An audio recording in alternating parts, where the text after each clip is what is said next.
Rutgers men's basketball losing to St. John's 91-85 in the charity exhibition on Thursday night. Coming to you a few hours after the game. I was delayed, had kid duty tonight for bedtime exclusively. My wife had some stuff to do, school related, so I didn't get it going. I taped the game and started watching after 9 o'clock. I was rewinding, going through stuff. I was almost watching it as film to really process this game, this team. It was just almost surreal at times. I was in a weird state because it was you're analyzing, you're breaking things down, and you're also in complete awe of this team in so many ways. Obviously, Ace Bailey and Dylan Harper, to see them at the rack in Rutgers uniforms, it was certainly a pinch me moment, and they certainly delivered. It was, listen, this game, there was a lot of good things. There was some concerning things. There's plenty to work on. Personally, I think it's a good thing that they fell short in the end, because you have 3 weeks to the season now, and Steve Pikiell has their full attention. If they had won by 10, 12 points, they're going to start feeling really good about themselves. And let's not kid each other. Like, St. John's is a very good team. It's a veteran team. You saw Kadari Richmond kind of take over down the stretch. Rutgers had no answer for Zuby Ejiofor, former Kansas transfer. He just dominated inside, and obviously that was the biggest concern, I think, in terms of Rutgers just getting outplayed, out-muscled, out-rebounded, out everything in the paint, which obviously was a concern coming into this year. But I think it shouldn't be dismissed that Zuby Ejiofor is a really good big man. Pitino's been praising him for a while. He looks legit, and he's going to be one of the best big men in the Big East. He might be one of the best big men in the country. So this was a tremendous test. This was a great first opportunity for Ace and Dylan. So much to cover here. But Rutgers started slow. They were down 17-8. They were struggling offensively. Ace missed his first 4 or 5 shots of the game, and it took a while to get going. Kadari Richmond left the floor on a second foul, and then Rutgers really found some rhythm. Jordan Durkat gave them a lot off the bench in the first half. Defensively, Rutgers was a lot sharper in the first half. They forced several turnovers. They had 6 steals in the game, 5 in the first half. And you saw the length at the perimeter, their ball pressure. They were able to cause St. John's some problems. You didn't see a ton of full court pressure from Rutgers tonight, but I thought that they handled the pressure of St. John's really well.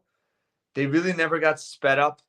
Dylan Harper showed a lot of poise in him running the offense. You know, Rutgers also, again, this was an exhibition. Pikiell did some different things. He experimented with different players bringing the ball up the court. There was some, the second half start, he really gave the starters extended minutes. That included, he started Emmanuel Igbole, no surprise, at center. He also started Jermichael Davis, along with Dylan Harper and Jeremiah Williams in the backcourt. A little bit of a surprise. And then obviously Ace at the 4. And then also in that second half, you saw extended minutes with a grouping of PJ Hayes, Zach Martini, and Durkak, along with Ace, Dylan. There was a little bit of a subs there. I think Jay Will was in at a time. But you saw different combinations there. Overall, 10 players played. The only 2 scholarship players not to play was Dylan Grant and Bryce Dortch. I think it was very clear going in. They were the 11th and 12th guys on this roster. Tyson Acuff, has only been practicing in full for about a week and a half. Played early in the first half, was one of the first guys off the bench. Only played 3 minutes, missed a 3 very badly, and didn't come back in the game. So I'm sure Pikiell assessed he didn't feel like he was ready. So we missed out on seeing Acuff in the flow of this team with the rotation, with the lineups, what lineups would look like with him there. So that's a big question mark still. I do think Acuff's going to be a factor. Number 8 scorer in the country last year. So certainly going to play a role. But overall, I thought, let's just start with Ace. He started slow, and then he really heated up. Overall numbers: 25 points, 8 of 18 from the floor, 4 of 9 from three, 5 of 7 from the line, 5 rebounds. He had 3 turnovers, 3 fouls, played 37 minutes, so heavy action for him. And you just saw that the explosiveness that he has, the versatility he has in his game. I mean, there was that shot in the first half where he left his feet, he looked to make a pass, couldn't find anyone open, and just decided to shoot it and made it. So that's one of those plays I've been talking about where he's going to make a few plays a game where you're just kind of like no one else on the floor can make that play. That was certainly one. He got started off of an inbounds pass from Dylan Harper that he dunked it. That got him going. And then he kind of loosened up. He was certainly pressing in the beginning. And then you just saw kind of his raw talent take over. Defensively, he did, some good things. I thought he showed some explosiveness just in terms of his ability to make up ground. He had a block and a steal. He was out of position some. His footwork has room for improvement, as does this entire team defensively. But overall, he showed a willingness to defend. He showed a willingness to pass. I thought he represented himself very well. This was not an A-plus game for Mace, and he scored 25 points. So I think you see his potential. And it's just, I mean, to have a talent of his level, he lived up to the hype tonight and didn't even play near his best game. Dylan Harper, 20 points, 8 of 16 from the floor, 2 of 6 from three, 2 of 3 from the line, 4 rebounds, just 1 assist, 3 turnovers, 4 fouls, a steal, 32 minutes. He struggled in foul trouble. He, was a step too slow a little bit defensively at times, but his command of the offense, his ability to get to the rim, his ability to get into the paint, hit that mid-range. He had a couple threes. To just in terms of being within the flow of the offense, he just showed a lot in terms of he looked like a veteran guard out there. St. John's threw a lot of different looks at him, and he never really looked flustered. He certainly looked frustrated a little bit at the end with foul trouble. He did get kind of doubled at the end, about 30 seconds to go, and turned it over. Rutgers was down 1. It's a good learning lesson, right? Game's on the line, 1 possession game, you have the ball, and he coughed it up. So I honestly, again, I think them losing the way they did, how they controlled most of the game, they led for almost 27 minutes. There's a lot of teaching moments in this game, that being one of them down the stretch with Dylan Harper. But overall, I thought that he certainly looked the part as well. He's one of the best guards in the country. I mean, he didn't really defend Kadari Richmond. Jeremiah Williams didn't do much offensively, just 2 shots, 2 points. But he did have 3 rebounds, 2 assists, 2 turnovers, a block, and a steal. But he did the heavy lifting defensively. He showed that he's willing to play a role. I would have liked to see him a little bit more into the flow of the offense.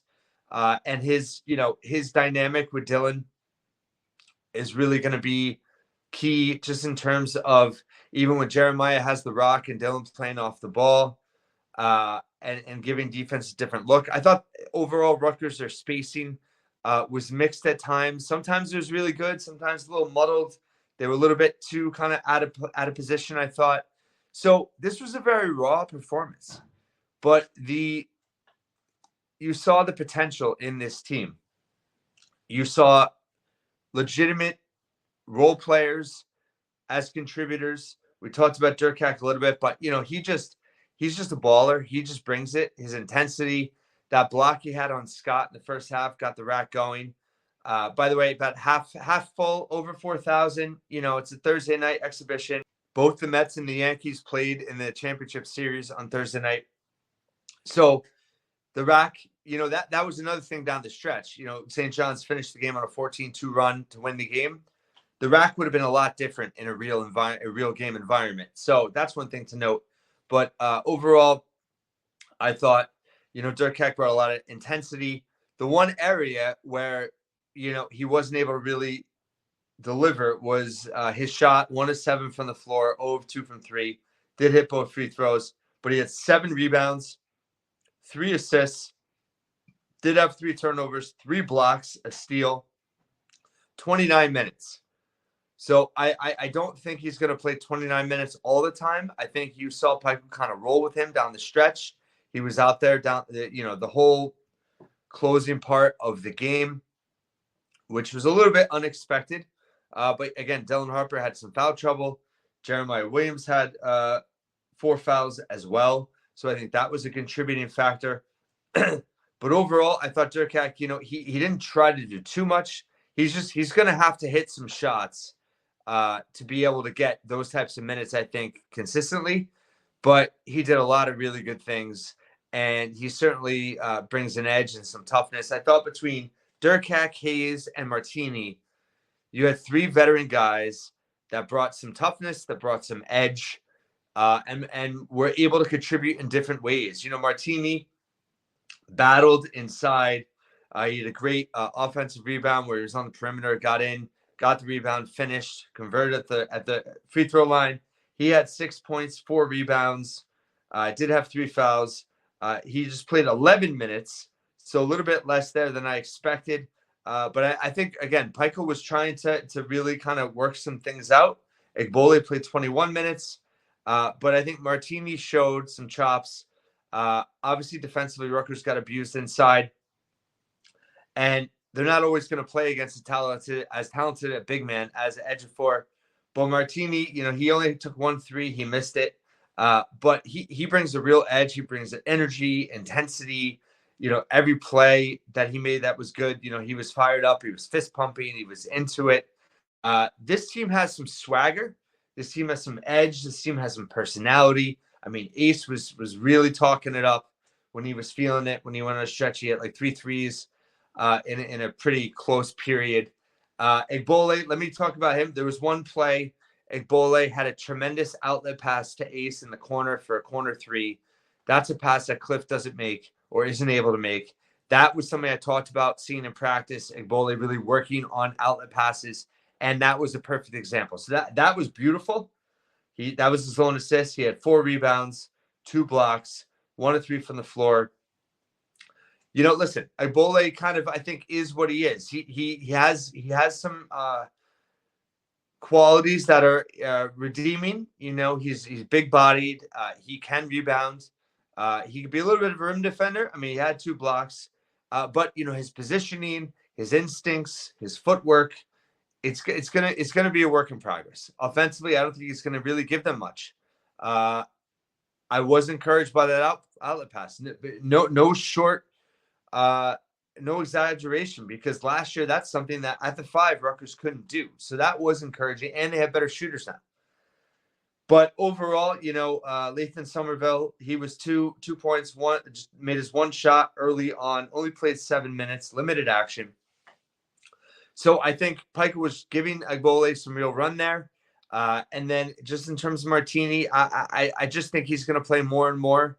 I think Hayes, he was dynamic. 13 minutes, 4 of 4 from the floor, 2 of 2 from 3, 3 of 3 from the foul line, 2 rebounds, 2 assists, 0 turnovers, 18 minutes.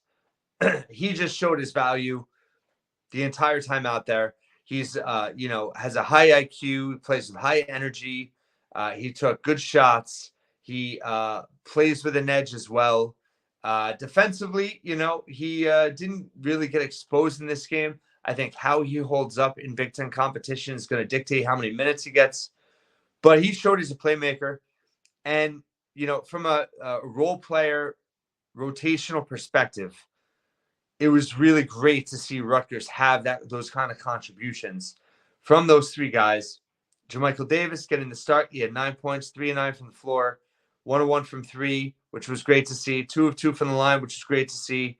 3 rebounds. I think the thing with Jermichael Davis and Jordan Durkak is they were both trying to finish at the rim, and they weren't strong enough, right? And I think they're going to have to make some adjustments in how they can score, and whether that's pull up from 8 to 10 feet out of the rim rather than take it all the way. Davis had 3 drives early in the game where he essentially got stuffed or was neutralized in all 3 drives. So he still made some mistakes that he made last year. I thought at times Rutgers moved the ball really well. At times they didn't. So it was a very much a work in progress performance. Overall, I thought Martini, Hayes, and Durkak showed a lot of positives. Dylan and Ace were Dylan and Ace. Jeremiah was a little bit of a weird performance. I thought he gave them a lot defensively. He was scrappy, but I think that they need more out of him in the half court offensively. Rutgers didn't really run a lot in this game. Overall, they just had 10 transition points. St. John's had a pretty big edge there. 19 to 10 in fast break points. St. John's dominated 46 to 30 points in the paint. Overall, second chance offensive rebounds. I mean, St. John's had 21 offensive rebounds, Rutgers 13. Overall, St. John's plus 9 on the boards, 46 to 37.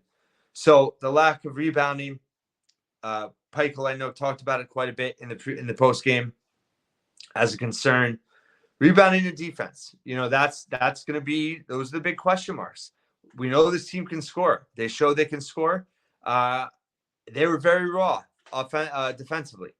And you saw even Dylan and Ace, kind of, they were half a step slow. Martini almost got a charge, but he didn't have his feet down on a drive by Ejiofor. So, in terms of rotations defensively, I mean, it was a little rough. It was a little rough. But at the same time, Rutgers went against a really good team in St. John's. Definitely top 4 or 5 teams in the Big East. And they have a veteran team. This was a big test under the bright lights. And I thought Rutgers showed very well. People would have loved for them to win this game. They faltered down the stretch. I think it's a good thing. I think it's a great learning opportunity for this team. Steve Peichel, whether he admitted it or not, I mean, he's going to have his full attention to this team. He probably likes it better just because he can really get after it now for these final 3 weeks of the preseason before they open up November 6th against Wagner. But I thought, what other stat? By the way, Rutgers, 18 of 22 from the foul line. Davis was 2 of 2. Harper, 2 of 3. Bailey, 5 of 7. Bole, 2 of 2. That was impressive. Durkak, 2 of 2. Hayes, 3 of 3. Martini, 2 of 3. 18 of 22, 81.8%. That's encouraging. 3-pointers, 9 of 22, 40.9%. Very encouraging. Ace, 4 of 9. Dylan, 2 of 6. Hayes, 2 of 2. You had Davis, 1 of 1. Durkak, 0 of 2. Acuff, 0 of 1. Martini, 0 of 1. Field goal percentage, 45.3%, 29 of 64. Ace and Dylan combined for 16 of 34, just under 50%. The rest of the team was 13 of 30. So that's 43%. Would like to see that a little bit better. One area Rutgers did struggle, which they struggled at last year, was around the rim. Just 10 of 21 on layups, 1 of 3 on dunks, so 11 of 24, just under 50%. That's not nearly good enough. If they would have finished better around the rim, that would have made a huge difference. And obviously, that goes to, part of which the 5 issue, but also just the interior defense of St. John's, which is pretty good. But overall, their points per possession, efficiency-wise, 1.133. I mean, that's pretty good. That's pretty good. In terms of St. John's, their points per possession, though, was better, 1.282. So from a defensive perspective, Rutgers did not play great. Like I said, they were disruptive much more in the first half. I think you saw this team winded a little bit in the end of the game. St. John's kind of had their feet under them a little bit better, were able to kind of hit that extra gear, and Rutgers looked like they were sucking wind a little bit. Again, minutes, distribution. Let's look at that. Jermichael Davis, 27. Dylan Harper, 32. Ace Bailey, 37. Emmanuel Bole, 21. Jeremiah Williams, just 16. Did have the 4 fouls. Durkak, 29. Acuff, 3. Hayes, 18. Somerville, 7. Martini, 11. Again, I think a few things. Jeremiah Williams never really got into the flow with Dylan Harper. That's one thing to watch for. Durkak gave them great minutes off the bench, but has to be able to score. Jermichael Davis as well. I think he's got to play a little bit more into the flow of the offense. Him being third in shots, that's not something that I think is sustainable. So he's got to be a little bit more, I think, willing to distribute. Dylan just 1 assist. That's not good enough. Did have 3 turnovers. Ace, a willing passer for sure. They took some risks. They were a little bit sloppy. But again, that raw potential was on full display. And Ace and Dylan lived up to the hype in terms of this game, in terms of the raw talent and what the ceiling is. I think, if you look at some tweets out there where people were saying, I mean, Jonathan Werner, who's a pretty respected bracketologist, was raving about Rutgers, saying he thinks they have the highest ceiling in the Big Ten. Partner Ant Wright talked about what a high ceiling they look like they have. Joe Jackson, who I've been on his pod, Feed the Post, he was talking about what a high ceiling they have. There's certainly the range from floor to ceiling is all over the place. And Evan Maya today, talking about how extreme his analytical model has Rutgers in terms of best case, worst case scenario. And, I called it the roller coaster projection, but Rutgers this is going to be an interesting ride. And there's going to be nights where they look unbeatable, and there's going to be nights where they struggle. And obviously, Dylan and Ace are going to be a big part of that. But I think, you have some real role players now that can contribute. I think ultimately, in terms of this team, when they settle in, obviously Dylan and Ace, J. Will has got to be that kind of stability there in terms of the X factor or utility man in terms of doing all different types of things, the dirty work, but also got to provide some scoring, I think. And then you have, I think Martini's going to play more and more.